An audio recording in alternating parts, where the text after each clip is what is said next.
big, broad decline for the dollar on Friday after the jobs number. What's happening now? Is it going to be the Fed that determines the dollar this week, or are we just looking at the economic numbers? No, we're definitely looking at the FOMC. You know, Friday, my heart skipped a beat twice. First when we saw 92,000. Remember, I said we need to see 100,000 going forward in order for the Fed to stay stationary. And the second time, 2 o'clock in the afternoon, when I looked up and I saw Wells Fargo go to an 8% on 30-year fix, I said, oh, my God, that's pretty bad news. So overall, there's a lot of pressure on the dollar right now. The whole mortgage fiasco, I was reading some very interesting blogs over the weekend, basically made a very good point. They said this is a political problem as much as this is an economic problem.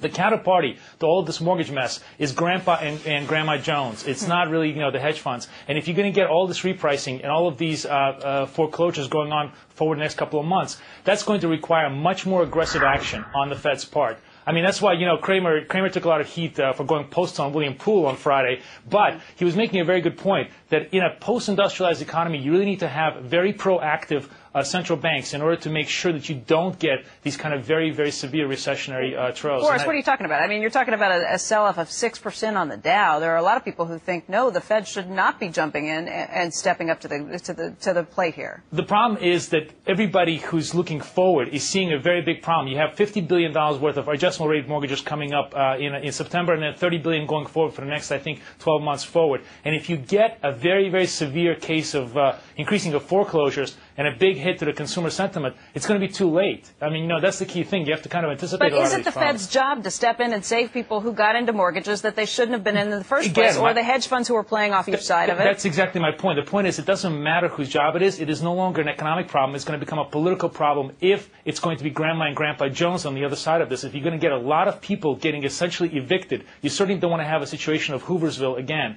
And that's going to be a critical point. The Fed alone really can't do much about this. It's really going to have to be a federal rescue situation, kind of like we did with the SNL situation. Boris, but all of this, Boris, there are some people who say that maybe there were 5 million new homeowners who came on in the last 5 years or so. Maybe 2/3 of them shouldn't have been there.